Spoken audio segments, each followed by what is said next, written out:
Hey, welcome to MAddOG'S After Show. You are here with the MAddOG and Cole. I can't stop smiling. Farrell. So now we bring dirt inside on purpose? I decided to fly through the air and live in the sunlight and enjoy life as much as I could, and that's just what I'm doing.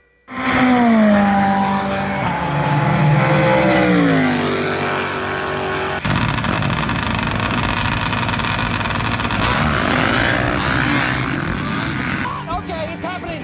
Everybody stay calm. What's the procedure, everyone? What's the procedure? Stay calm. Wait.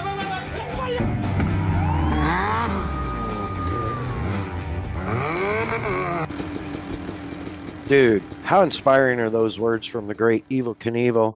Flying through the air, living in the sunlight, enjoying life. Man, that should be all of our missions. Even if you don't want to fly through the air, live in the sunlight and enjoy life. Take a minute. Yeah, we don't all have to fly XR 750s through the air, but if you decided to, we are so grateful to have our first responders on deck, our brave men and women that are on the line every day, including our military that keep us safe right here at the home front, do all they do overseas so we can do this silly podcast. Yeah, I'm so thankful for all those people and thankful for especially for the families that gave all the families of our military, KIA, MIA. Man, just huge respect. Just take a second and say a prayer of thanks. Beautiful. While we're thanking people, we want to be sure and thank our partners. Of course, the Premix Podcast, our man Cole sharing all his passion for desert racing through the lens of a camera. And on the next episode, we'll get into his most recent escapades. And man, he got some bangers. It was good. Also available for your MC and announcer needs. Slide into his DMs on Instagram, the @ symbol ThePremixPodcast at the Premix Podcast. Of course, Kicker Performance Audio, Kicker Marine Audio, Kicker Off-Road Audio, Kicker Power Sports Audio. Where would we be without our good friends at Kicker? Living in silence. Amen. Yeah, so grateful for all your 12-volt needs, personal audio needs. Find them at Kicker Audio on Instagram or kicker.com on the interwebs or Kicker on Facebook. And every other Tuesday night, follow their TV show, Kicker Unmasked Live on YouTube or Facebook Live. Of course, Bomber Eyewear, Bomber Safety Eyewear, Bomber Floating Eyewear. Man, Tommy and his gang have just answered the call to be the blue jeans of sunglasses. And now safety glasses, prescription glasses. Dude, of course, I'm wearing my favorites, the Boogie Bombs in the white frames, hashtag white wraps matter, with the dark smoke polarized safety lens. And I can't tell you, when I'm out at these tracks, how often I am grateful for my Bomber eyewear. I get a glob of dirt in the face. I get nothing in my eyes. Amen. So happy. And they float. And that's important because we're coming up to river season. Find them at bombereyewear.com or on Instagram at Bomber Eyewear. Of course, Kelsey Morrell Film, if you follow our YouTube channel, that is MAddOG Space Media, MAddOG Media, you will find that we have a bunch of episodes that we have finally got uploaded, and I'm the holdup now. Kelsey is just smashing them. So if you need any video work, video editing, anything like that, need TV commercial shot, need a TV commercial set up and put together, find her on Instagram at Kelsey Morrell Film. Of course, Hey Keeks Marketing, keeping our social media fresh, but also available to build your website, maintain your social media, or just start a complete full social media influencer campaign. Just yell, Hey Keeks. You can find her online at heykeeks.com or on Instagram at heykeeksmarketing. Ladies and gentlemen, the one and only Izaih Clark. Dude, welcome. How you doing? Thanks for having me. Yeah, thanks for being here, man. Wow, I just want to jump in. First, I know I tell you this at the Arenacross races, but we really have been talking about you all year. Yeah, I appreciate that. Thank you. You just keep getting faster and faster and smoother. And, Cole watches everything. I don't get to watch it unless I'm actually in the arena. So Cole follows it. And, we're pretty much every week, it's like we're talking about the improvements over the week, Yeah. No, I've been feeling good lately. I'm on a good roll and ready to keep it going. Yeah, well, you are on a good roll, man. Just for those of you who have been on Mars for a couple of 3 weeks, you were in your first Supercross 250. Was that right? 3 weeks ago? Well, it wasn't my first one, but it was the first one I made the main. I haven't raced a Supercross for I think it's been 2 years. So it's been the first one for a while. Yeah. Wow. Dude. And so you made the main, which is huge to begin with. And then what'd you pull on that one? Top 20. It was 17th. Yeah. Not super stoked on it, but we did the LCQ. I had to go to the LCQ that round. And right when we got done with the LCQ, we went straight back and I got in line for the main event. It was I literally had 5 minutes in between. Wow. Yeah, so it was a little rough. Dude. New set of goggles, top off the tank, and you're back on the gate. Yeah, it pretty much. I didn't even do the sight lap because I was like, I was just out there trying to catch my breath a little bit more. So yeah, and we've been talking this year that you've made the switch to Jason's team, to the Lasting Impressions Concrete Ashley Electric Storm Lake Honda team, right? Yeah, that's been a really good thing for me this year. They're an awesome team. They give me what I need, and they just keep the vibes at the track really good. Like they're just really good people to have in your corner. And if I'm having a bad race, they seem to tend to bring me out of it. There's not many people that can bring me out of a bad mood, but Jason's one of them. Yeah, and we talk about that, how they are great, just great people and such amazing race families. And it's I was really happy to see them bring you in, and it's been really good for you because for those of you who don't know, last weekend Izaih won his first pro main in Arenacross. Yeah, that was a good race. Yeah, dude, I didn't get to see it. All I've seen is the clips off of Instagram, but I did watch practice. And so, that track, first, it's a hugely stacked field. Yeah, it was.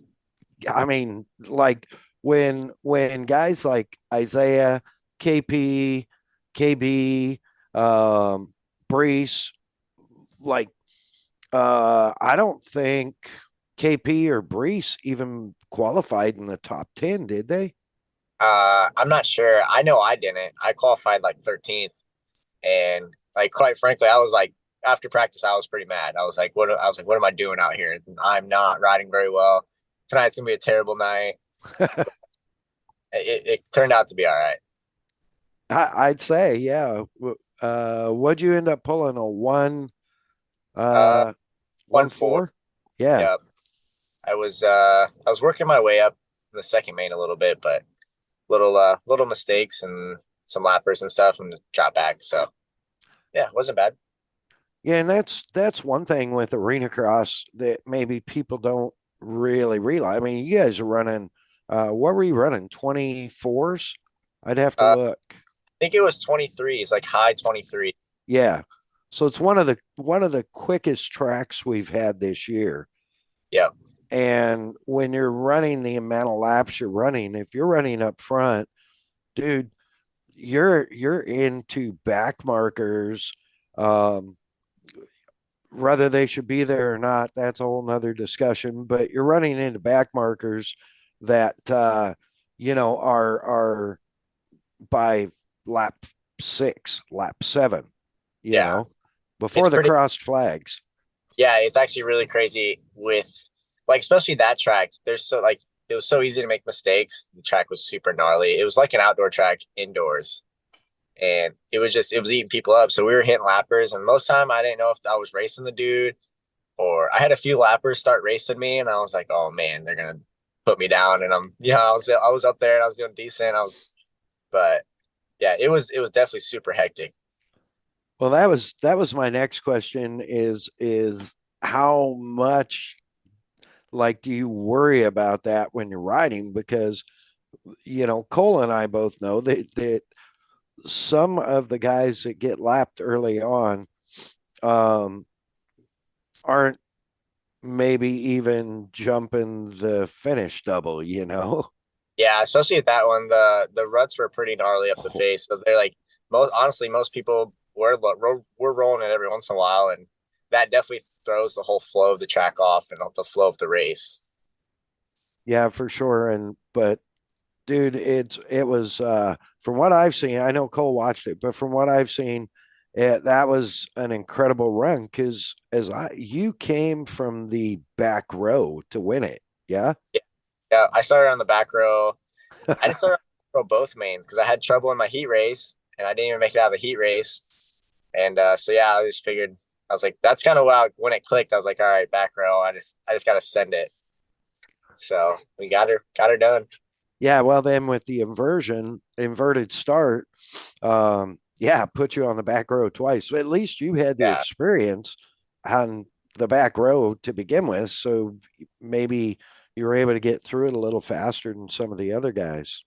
Yeah. I've done the back row a few times now, and it's definitely not my favorite thing, but it's something I've learned how to do. And I have a pretty good strategy, and I keep that one to myself, but we got to figure it out.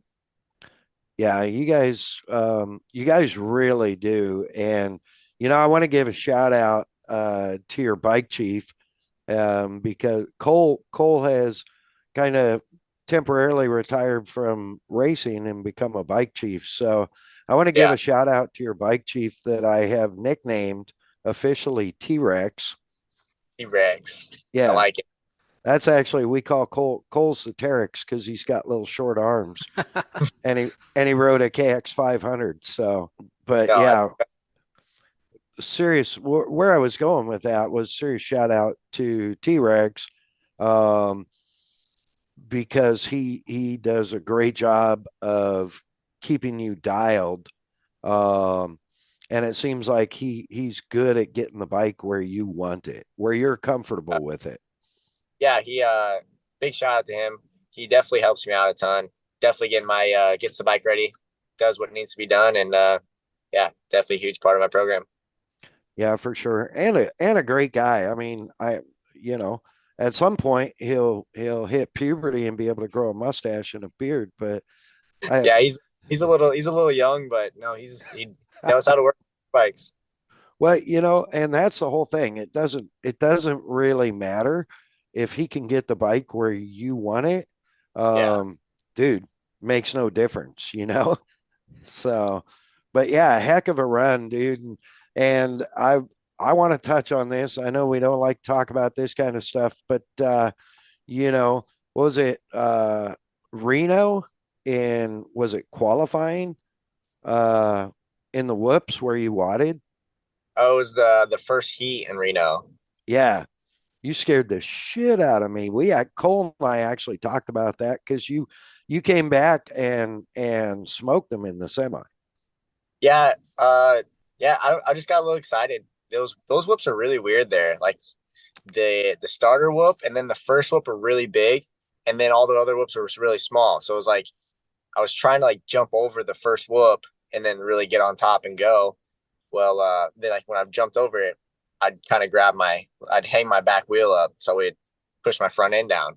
Well, one time I went a little far and didn't quite grab that back wheel, and just, I don't know, it sent me for a ride. Yeah, we talked about that.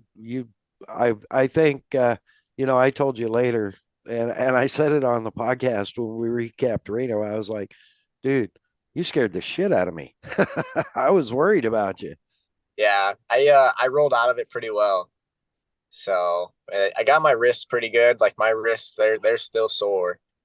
I don't know what I maybe just like hyperextended them or whatever. Just getting down the bottoms there, kind of bent them back, and I honestly didn't know if I was gonna be able to race the rest of the day.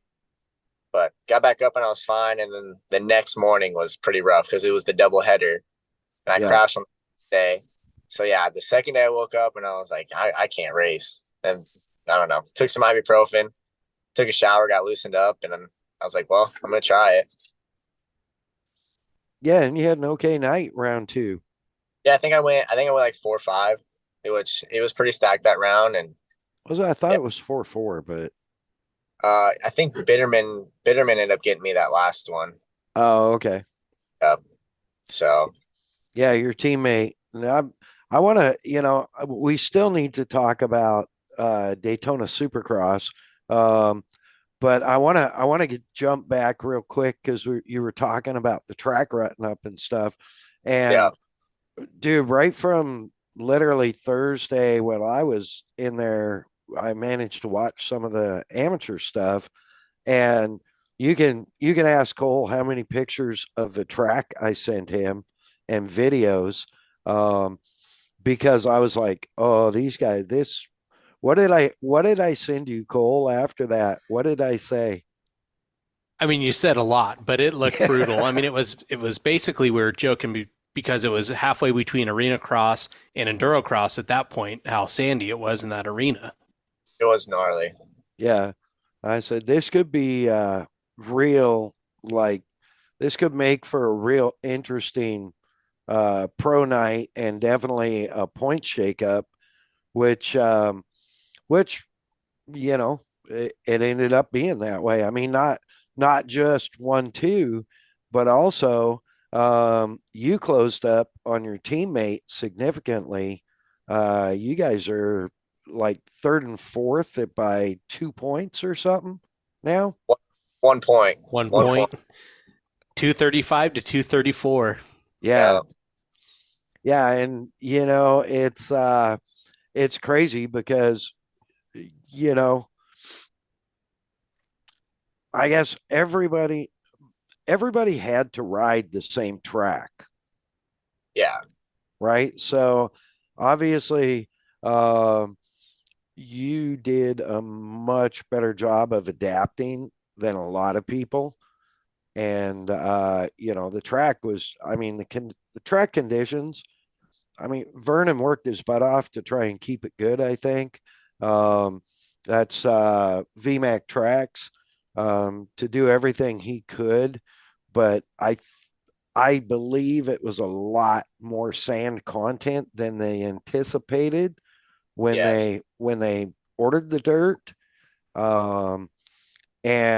But the bottom line is, I mean, all of you guys had to ride the same track, right? Yeah, So I agree, and I will say that the VMAC track guys, they did a great job. Like considering we were going through the rut or a corner one time and it was making a rut, like it's so hard to keep a track together like that and stay on schedule. So big props to those guys. yeah, especially with the live TV because the schedule is not overly flexible on the live TV side. It's not at all. They throw up 2 minutes and they're dropping that gate in 2 minutes. Yeah. So yeah, that's crazy. Just okay, so I don't want to harp too long on Arenacross, but man, I was so excited for you. I wanted to run back there and give you a high five after the main because I got a text from Josh because obviously I was way out in the foyer, so I didn't get to see anything. I couldn't hear anything other than the fans went nuts. Um, and then, I see all the lasting impression guys running. I see T-Rex running. And then I got a text from Josh that said, Isaiah won. I'm like, no way. That's awesome. I want to run back there, but unfortunately, I have to work sometime. Not very often, but Every once in a while. nonetheless, every once in a while. Yeah, no. So that Yeah. was really cool. Something else you said, was that in qualifying when the radiator cap gave out on you? Yeah. Well, like, I don't know. It was tough. That track was really hard on bikes. Like, Yes. very, very, very hard on our bikes. They were getting super hot just because there was so much load under them, and we're really not going that fast. There's not a whole lot of breeze going through them. So we had to like up our radiator cap pressure, all that. We got some plans for this week to try to keep the bikes a little bit cooler because with the double header going on and the bikes, like we're worried that they're not going to make it. So we're doing some precautions this week, and it should be a little bit better this coming week. Yeah, there was a fair amount of expired clutches and engines by the end of the night. Um, and, one during qualifying, uh, after cranking out the third fastest lap, your teammate popped a motor. Yeah, he didn't just pop that thing. He ruined that thing. Yeah, Cole, it broke the case. Yeah, That's never great. the rod shot through the case, and Yeah. total. So that was a bummer for sure. But luckily we have backup bikes on the trailer, and he pulled that thing out, and yeah, they need his night. How does that affect your mind though when you just blew a radiator cap? Because you guys, like, I think his bike expired like right before you blew the cap. Yeah, that was that was second qualifying, and we both pulled off in second qualifying with a little bit of bike issues, but it was definitely something to think about. I wasn't too worried about it. Honestly, I just ride the bikes until they stop. That's like if they start thinking about it too much and you start thinking about not hitting jumps because your bike's sounding weird, and I don't know. I just do it. Maybe it'll bite me one day, but I don't know. Ignore the ghosts. It's kind of the Arenacross way. Just send it. Just send it. You gotta keep going. Yeah, it really is. And the other thing, you're not you are far from a husky rider. Like you and KP are about the same size, I think, right? Yeah, I'm a little bit taller than him, but I'm just a little guy. Yeah. Yeah, and to have the control and just sling it around. What do you feel? And as sandy as the conditions were, do you think it's an advantage to be a smaller guy or a bigger guy? I don't know. That's tough because I guess I've never really been on the bigger guy side. So I don't know. I just do it. I think that being light could be a good effect. You know what I mean? Or a good thing for you, just because keeping the bike light, less load, bikes maybe getting through a little bit easier. But if you were a big guy on a 450, you'd be pretty plain to the ground. So I guess both have their advantages. Yeah, I gotcha. So yeah, what a night. I bet you guys, I overheard someone reading a text message that evening saying that there was going to be a party at the Lasting Impressions camper. I'm assuming that happened, knowing Jason and those guys. Yeah, there might have been. I don't know. I had to race Supercross the next day. I had to be a good boy and go home. So well done. So yeah, that is a great segue to Supercross the next day. So you beat the snot out of yourself on a ultra sandy, rutted, gnarly ass Arenacross track, smacking elbows with arguably most of the best, at least tight course riders in the world. Um, and then the next day, you hopped on, I'm assuming, a different bike, a Supercross setup. Yeah, yeah. I had a different bike. Yeah.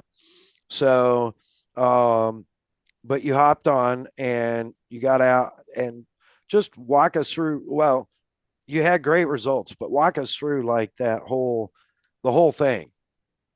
Oh yeah, it was honestly pretty good. I woke up the next morning and like I don't know, I was just super excited. I've never raced Daytona before, so I was just super excited. I guess I wasn't really tired. I was actually really surprised. Um, it was cool. You got up, did a little stretching. I was a little stiff. Got to the track. Got to the track late. Actually, I missed track walk, so I just kind of went out there in the free practice, and I usually take free practice pretty slow, just for what it is. I try different lines. Really don't try to put in a heater. And then qualifying one, it was good. I think I was qualified like 15th, maybe 15th or 16th. I can't quite Wow. remember. But Wow. qualifying two, it started raining on us. And then we went out there and then they canceled qualifying after that. So I had like the track at the worst and it was sketchy. Like there was this big puddle right before the finish line. And one lap I came up to it and I like hydroplaned the puddle and like Ooh, cross-threaded off the face because there was just ruts everywhere. And then I kind of thought to myself, I was like, you know what? I don't really have to be out here right now. So I pulled off after that. smart. Yeah. Very smart. Is yeah. Yeah, especially if you put the heat down, you had a good run, a comfortable good run in one, and then the conditions go to garbage. It's like, why? For Yeah. sure. That's So, that's incredibly smart riding right there. So then at that point you're into the heats, right? yep. Yep. So I think we had like a 3 hour break in between practice and the heat races and stuff. So they got the track fixed up and it didn't rain anymore. So it was calling for more rain. And I was actually, I was super nervous because those supercross in the mud would be scary. You know what I mean? Yeah. I can't imagine. Yeah. Uh, I mean, I would have raced it for sure. I would have sent all the jumps or whatever I could do, but I'd have been a little nervous. Now I got to ask, Isaiah. So you're from Iowa, and there's another legend from Iowa that's won the Daytona Supercross. Did that feed your ego a little bit? Did that give you some confidence? Like, hey, I grew up around Justin. Maybe I can do this too. Oh, for sure. You know what I mean? Justin grew up riding same tracks I grew up riding. So yeah, there was definitely a little sense of like, hey, I could probably do pretty good here. Oh, that's exactly what I wanted to hear. I'm like, Justin Brayton's magic, coming down to you guys. You go to Yeah. practice knowing, like you said, you rode the same tracks and very similar backgrounds. So why not you, right? Right, right. So no, I didn't win it this year, but maybe someday. it's coming. It's coming. It's I think anyway. So they now the rain did subside and they kind of got the track fixed some as I saw. I you don't even want to hear about my flight home disastrous day, but let's just say it was right at about 20 hours of travel. So I missed it. Um, but but you got back out there, obviously made the main. And so that's dude, how was that? Again, like I mean, two races in a row lining up on the gate. Yeah, it was definitely cool. I got out of the heat race this time, which is awesome. I did not want to race LCQ. I think I ended up eighth, which I was pretty stoked about. And then come around the main events, I didn't really know what to expect. Yeah, track was gnarly. It was super rutted. So I honestly, my whole goal was just to go out there and just ride safe. So Yeah, yeah, and you still had a respectable result, right? yeah, it was like I think I got 17th. Um, yeah, my bike started overheating like really early in the main event. I don't know, maybe if I was getting a little excited for some couple laps, clutching it too much, or I was trying to be really mindful of not using the clutch, but it started overheating, I think, the third lap. So I really had to kind of just baby it on after that because I really wanted to finish.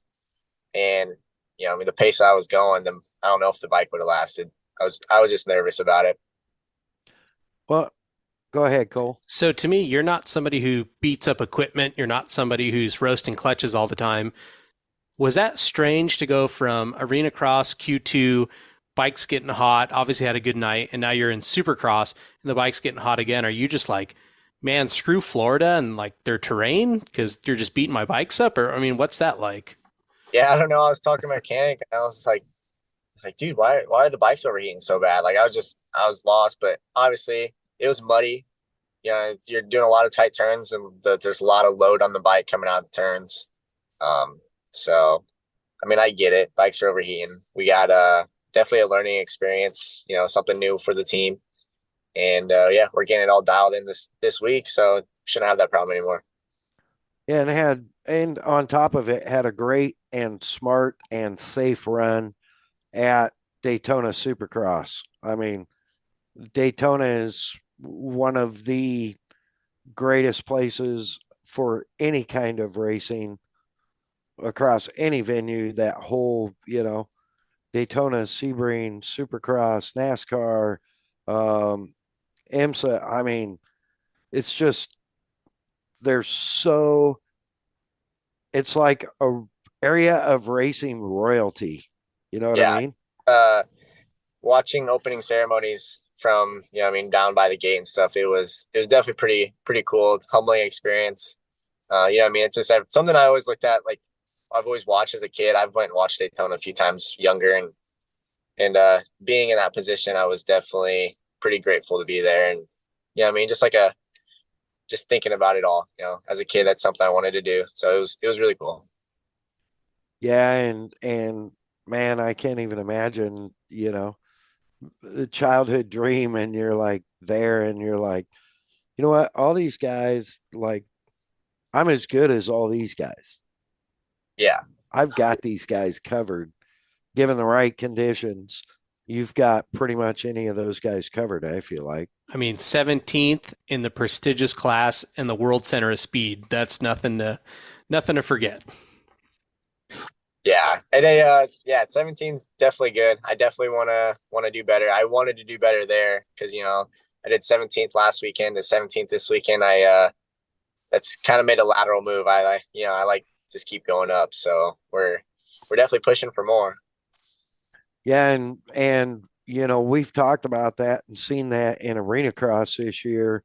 From Boise at the end of last year, and the progression. I know you were coming off a significant injury and kind of finishing up rehab from the injury and getting back into the flow, of riding a bike. But man, your progression has been, in my opinion, quite impressive. Yeah, thank you. I've been putting in the work, and like I said, I was in that. I put in a lot of work preseason, and I was really excited to come into it. And I had that injury, and it definitely affected me a lot more than I thought it was going to. So I went and had surgery, tried to get it fixed. Well, I was a little anxious and stuff, and I started riding again like a week after surgery. It was not advised, but I did, and definitely gonna not do that again. Yeah. Well, hopefully you don't have to go through any of that. We've got what do we got? 3 rounds of Arenacross left. Yeah, and 2 of them are on the same soil that you won on last weekend. Yeah. So, those guys maybe all the way up at the top better start watching their backs. Maybe someone's on a late season roll here. Yeah, I'm excited to go back there and race. Like obviously, I Joe with that dirt. It's gnarly, but I seem to do pretty well in it. So I'm excited. I told everyone beginning of the day for the Arenacross stuff, I was like, with this dirt, I could either do like really good or I'm going to do really bad. So I'd rather do really good. Right? Now it's kind of redundant, but everybody grows up riding motocross. Nobody grows up riding Arenacross, Supercross, all this weird hard pack stuff. When you saw that dirt before Q1, did you say, okay, like I know what to do? I've ridden the big amateur nationals. I know how to make this work. I mean, did that give you a confidence boost when you saw that Vulcan's War dirt sit in the middle of the arena?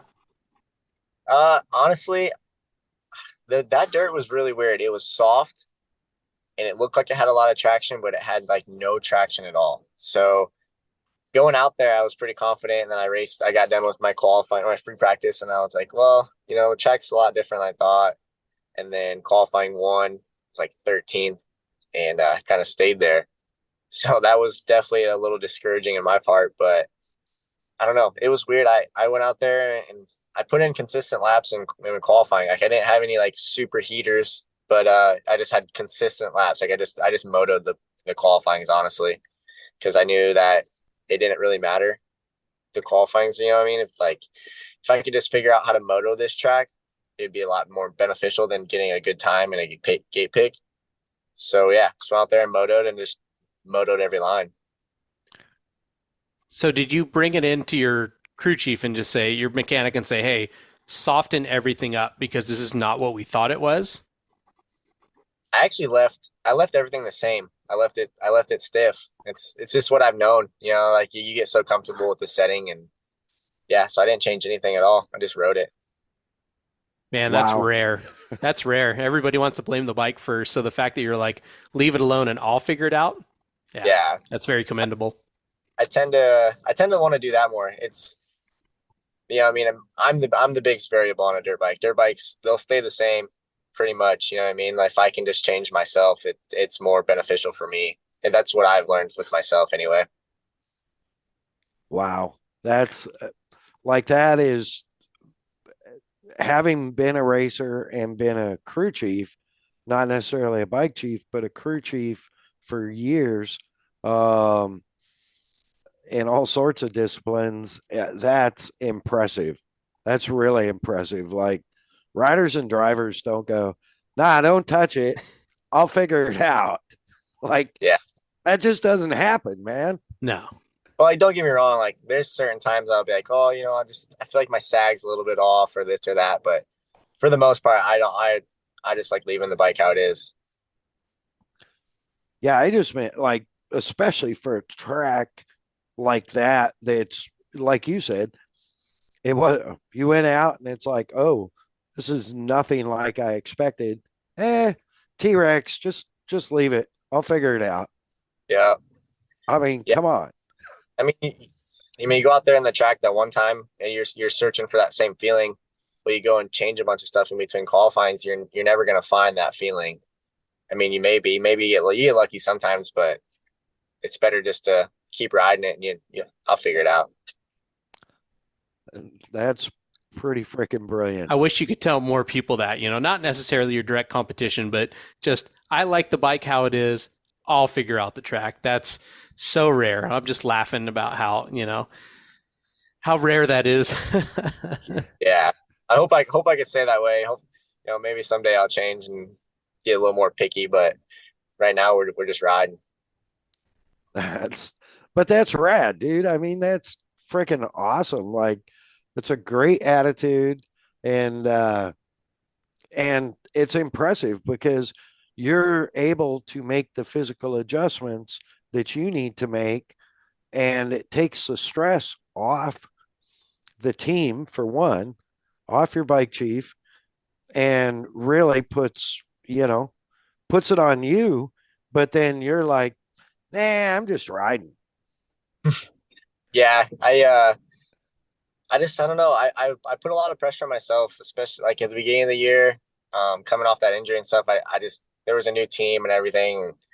There was just a lot of pressure on me, and I feel like it was all in my head.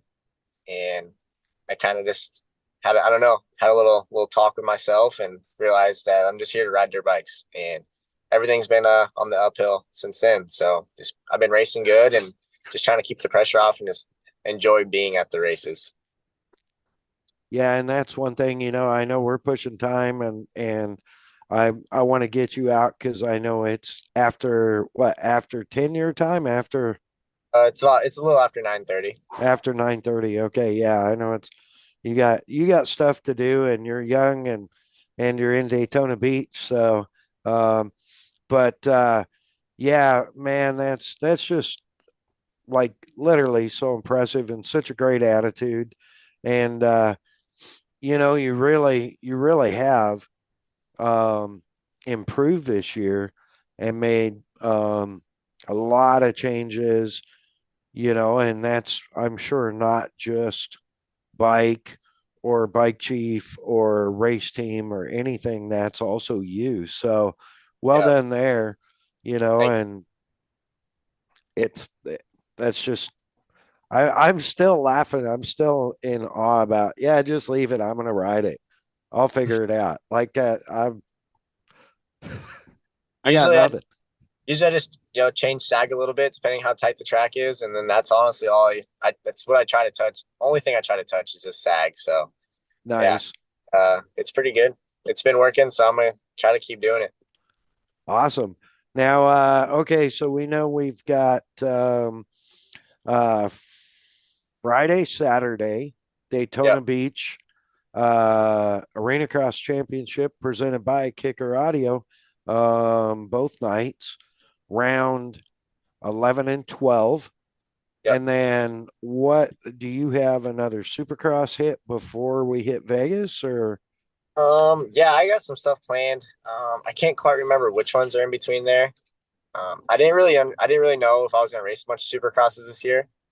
I signed up for Arlington just because I was on a off week and I like racing, so went out there and did a little bit better than expected. So, and we're already in Daytona, so I was like, well, I might as well race this one too, and did a little bit better than I expected there also. So I think I'm gonna race as many Supercross as I can, and Jason and the team they're full, they're behind me, and so yeah, should be cool. I'm excited. Yeah, that's awesome. Well, Isaiah, I want to get you out of here. I appreciate your time. Thank you so much. I need you to hit me with your parting comments, but first, thank all your sponsors and partners. Yeah, definitely the lasting impressions team. That they're awesome. Ashley Mobile Electric, FXR, Bill's Pipes, Service, Recluse, 60 Helmets, FXR. Yeah, everyone else helped me out. My friends and my family from back home, they're huge. Got a good support system, and they're definitely a big part of what I do. My mechanic Timmy the T Rex, he's a good dude, and yeah, can't thank those guys enough. Nice. Well said. Any thoughts going into this weekend? I'm excited. Just gonna keep it fun and just ride my dirt bike. That's Awesome. beautiful. Beautiful. Yeah. Yeah. I wish more racers were that way for sure. Yeah, Dude, thank you so much for jumping on. I know you've got to be like busy as busy can be. I'm sure like you are definitely AMA Arena Cross Championship presented by Kicker Audio personality and a real pleasure to be around at the races. Thank you for jumping on tonight, dude. Really appreciate it greatly. yeah, it was cool. I'm glad you guys hit me up to be on here. It was good talking to you guys. Yeah, you too, man. Thank you so much. Thank you will again. see you Thursday. Yep, I'll be there. I'll see you. Right on, buddy. Right on. Have a good night. Yeah, see you guys. Man, dude just wants to ride his motorcycle. Like it's gonna take me 3 hours to process what he said tonight. Dude, I want to hold him up like Simba and be like, you see this, everybody? He just wants to ride the bike. It's not your crew chief's fault. It's not the setting's fault. You can do it. Yeah, man. And what a great personality and great attitude, to be associated with and really be excelling at the AMA Arena Cross presented by Kicker Audio. I mean, dude's he's every bit as nice in person at the racetrack, always smiling, just a great dude. He went out, speaking of Kicker Audio, when we were in Oklahoma, he went out and did a full tour of the facility there of Kicker sweet. World headquarters. And they did a bunch of video that they now play on the big screen, including him doing hair tricks in the Kicker Audio Alma Gates Tribute Bronco. And if you want to see that, I believe you can find it on the Arenacross USA Instagram at Arenacross USA. So with that said, dude, yeah, what a great guy. Speaking of great things and great people, thank you so much to our great partners, Bomber Eyewear, Bomber Floating Eyewear, Bomber Safety Eyewear.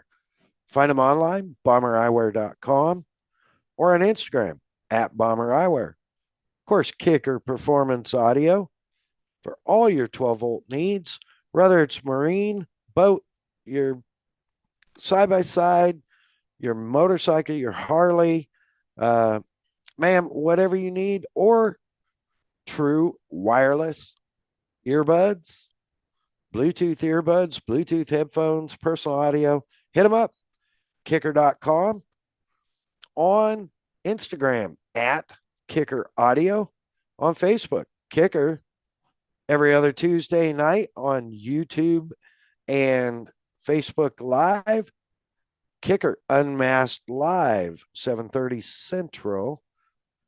Of course, Kelsey Morrell Film.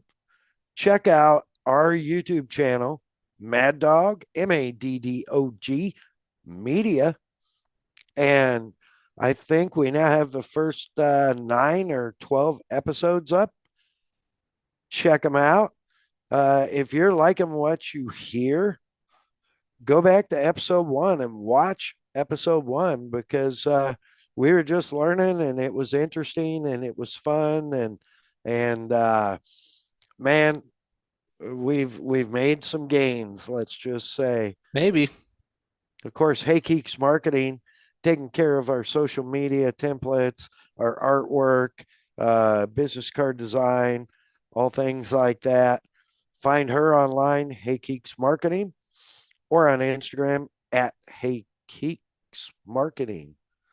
And actually online, it's heykeeks.com, my bad. And I don't know if I said I got into our YouTube stuff. That is all produced and brought to you by Kelsey Morrell Film. Find her on Instagram at Kelsey Morrell Film. And of course, the biggest shout out of all shout outs goes to my boy Cole over at the Premix Podcast on Instagram. That's the at symbol, ThePremixPodcast. Yeah, boy, man, sharing the passion for desert racing, those bangers from the Moore race last weekend. And there's some actually really good stuff on there from the Glen Helen race. That was just, if I was a moto guy, I would have looked at that and went, nah, I'm good. Chaos. But, yeah. So fun. Yeah. Those guys. Gnarly. So good sports. Yeah, for sure. We love our partners. We love Cole. Cole Purdy. Oh, do the speech. Make sure to rate, review, and subscribe on your favorite streaming platform. So good. Also, final comments. Throw it out there. Final comments. If I won a Daytona Arenacross and got 17th in the main, you would not hear from me for a week. So good job, Izaih, for keeping your bearings straight. Well said. Well said.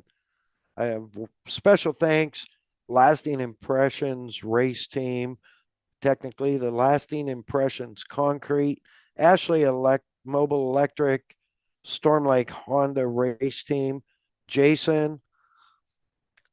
Thank you so much for bringing this kid into your team. It's been a great fun to watch, and it's really cool to watch the teammates, Clark and Bitterman, go after each other. It is exciting. It's probably stressful for him, but very exciting for us. Jason's always good, always got a smile, always got a hug for me. Love him to death. Man, with that, I think I'm going to go wash this Daytona sand from between my toes and get ready to fly back tomorrow. So, Beautiful. yeah, Mad Dog out.